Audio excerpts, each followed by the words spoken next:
Welcome back to my YouTube channel. My name is Noah, your favorite financial analyst, and in today's video I wanted to take some time to announce a new series that I'm starting here on my YouTube channel titled Monologue Monday. And you're probably wondering, well, what is the details, or what are the details revolving this new series titled Monologue Monday? And essentially I want to use this series that's going to be released every Monday to discuss various topics within everyday life that kind of revolve around finance. I don't want to strictly limit it to everything finance. I would really love to talk about other current events and so on, but generally speaking, it's going to be about topics that revolve around personal finance, large-scale economics, and so on. So as the title of the video here suggests, I want to open up the first Monologue Monday with the question of why do individuals not want to talk about their personal finance? And I want to try to make sure that the topics that I discuss throughout each of these videos is relatively concise. So I want to keep the topic I want to be very articulate with the topic. So with the question of, why don't people want to take initiative to have someone like myself or a wealth management individual or someone from, different banks and so on look at their finances?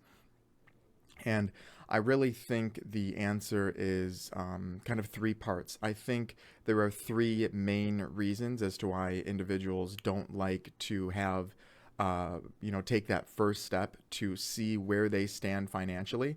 And I think the main one, or the first most important reason is, it comes down to being self-conscious. I think a lot of people would rather have a very embarrassing moment from their life be posted for the world to see rather than what their finances look like. My boy! Let's go!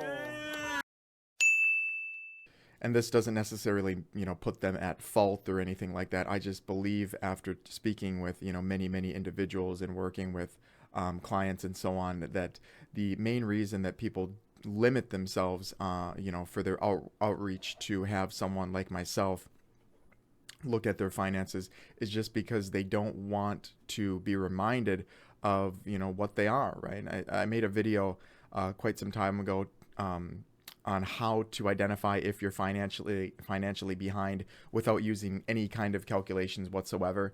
And in the video, basically one of the questions is, well, if someone were to come up to you on the street and ask you, are your finances in check? And if you had to think about it for any moment of time, or if you had to ruminate on it for some time, chances are you're likely not on the track that you want to be on or should be on. If you can answer yes with complete conviction, with complete confidence, you probably have already analyzed or have had someone analyze your finances and made a budget to keep you on track, to keep you on your plan, basically on your personalized plan. But I think one of the main things that it comes down to is people just being very insecure about their finances. And like I said, it may not be a fault of their own. There are many things that can occur throughout life that can throw us through the loops, right? Throw us through the ring of fire. Financially, there's accidents, emergencies, layoffs, tragedies. Different bouts of uncontrolled spending for different emotional reasons and so on. But I think that's really one of the biggest reasons, is people just generally don't want to feel bad about one more thing in their life. This leads me to the second point, or the second most important reason why I personally believe people don't like to take that initial step to get their finances on track. And I think it comes down to not wanting to have someone else basically tell them what they're doing wrong. I think many people in the world right now don't like being reminded, or don't like other individuals pointing out their flaws, right? And this is completely understandable, but this is really how we grow, right? If you're playing sports, if you're playing basketball and you're throwing the ball all over the fucking place, right? Someone somewhere is gonna come up to you and say, "Hey, man, what the hell are you doing? You need to, you got to get your form right. You got to look at the hoop, and then you got to put some spin on it to help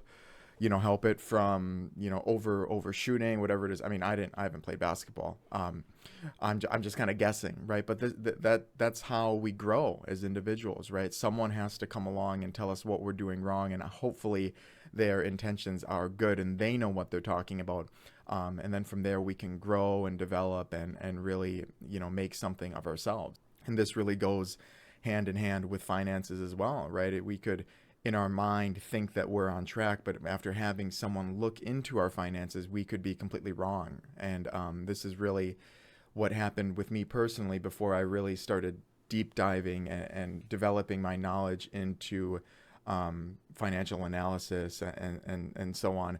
I really thought that I knew what I was doing, and I had to be proven wrong, But the issue was that I was proving myself wrong, and kind of having this a personal realization of what needs to be done in order to really put yourself on a strong financial track for your future. So that's the second reason, as the second most important reason why I think people don't like to take that initiative to have their finances analyzed and get on a plan, is because, simply put, they don't want to be told what they know or may not know that they're doing wrong. I'm sure there's many people out there, maybe even watching this video, that know that they're not doing what they should be doing, but they don't want to be told that, right? They want to just figure it out on their own and so on.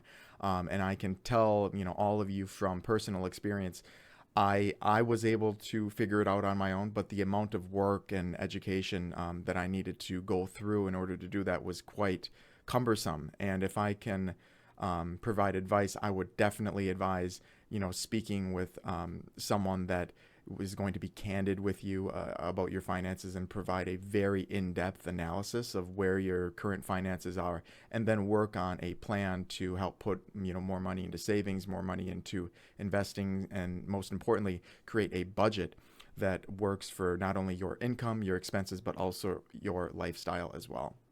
So that brings us to the third most important reason, or third main reason, rather, why I personally believe people don't like to, get into their personal finance. And it really comes down to people not wanting to think about it, right? We live in a world where there are so many different things going on, even in very mundane lives, right? Work is 40, 50, 60 hours, sometimes more. That's a decent chunk of our day. The efforts that go into working are also consuming, right? You need to eat, you need to maybe have a uniform ready, you need to commute, you need, there's so many things that we think about, and they only exponentially grow as you take on more responsibilities, like having kids or having having high expenses. So you need to make more money to try to counteract that, right? You're picking up overtime, maybe you're picking up a second job, neither of which I want to do personally. But that's the reality, right? The reality is that we, as humans, especially here in the United States and other countries as well, we have so many different obligations and responsibilities, and our mind is really drawn out in so many different directions that I don't think people really want anything else. And especially something that maybe hits closer to home, like finances. As I discussed previously, I believe that finances are really a soft spot for individuals. Why would someone want to, have more stress? Really, what it comes down to, more stress on their life from having someone like myself say, hey, here's where your finances are at. They're out of control, or they're very mediocre. Not income necessarily, but maybe their habits, right? Maybe their budget is very out of control and so on. Who wants to have someone tell them that, right? It's certainly something that just adds more stress to our life. So why would anybody want to do that? And the answer really comes down to thinking about yourself, right? They're like I said, everybody's got stuff going on in their life. Even people that have, relatively consistent, day-to-days, have a lot going on probably mentally. And the truth of the matter is that yes, it's going to hurt a little bit, right? It's going to suck to go down the path and have someone tell you that you're not doing the best that you can, that you could do so much better, and be reminded that your finances might not be in control. But at the end of the day, right, this is going to ideally help you make changes for your future self. This is what this is all about, right? This is what my channel is all about, is helping people identify where they're at now, and then get them on a track that fits their desired future, right? Your future self, my future Noah. You have to look in the mirror and say, what do you want in your future? What type of lifestyle do you want? What city do you want to be living in? Do you want a house? What kind of car do you want? Do you want a boat? Do you want trips? Do you want, you need to really sit down and have that thought with yourself, and then kind of go from there. But the worst part is taking the first step, right? The worst part is, you know, accepting that, having someone look at your finances and so on. It might not be pretty, and it might, like I said, it might hurt and it might sting. But as soon as that is done, and you get on a path and you stick with it, that the worst is done, right? And now you're on the path for success. So really, like I said, the big reason is people just don't want the extra burden. But the point that I'm trying to make here is that burden, although it might be a little bit hurtful, it's very transient in nature, right? Having a few meetings with an analyst like myself, and then maybe a couple more meetings with someone from a wealth management company like Charles Schwab, or Fidelity, or whatever it may be. That's all it takes, right? And then the rest is really you staying on the budget that you created, and monitoring it on a monthly, bi-monthly,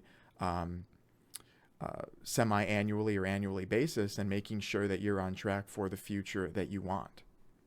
So those are the 3 points, or 3 main reasons why I personally don't believe people take the initial step to have their finances looked at, and right, and determined if they are in fact in check, and if they fit what you want for your future. As I said previously, this is a future game, right? You can live in the present all you want, but with the way that lifespans work currently, you're going to be around for a long time, so you may as well work on planning for a healthy and affluent future. So there you go. Now you know a few of the reasons why I personally believe people don't like to take that leap of faith, that initial jump, to have their finances not only analyzed, but come up with a really solid plan that their future self is going to thank them for. I really hope you were able to take at least something away from this video, and it hopefully motivated and invigorated you to take that first step, that leap of faith, to get your finances not only under control, but to get on a plan that'll benefit you in the best way possible for your future. As always, if you have any questions for me personally, or if you'd like to take a look at the financial services that I can provide to you, I've left my email and a link to my company website in the description box below.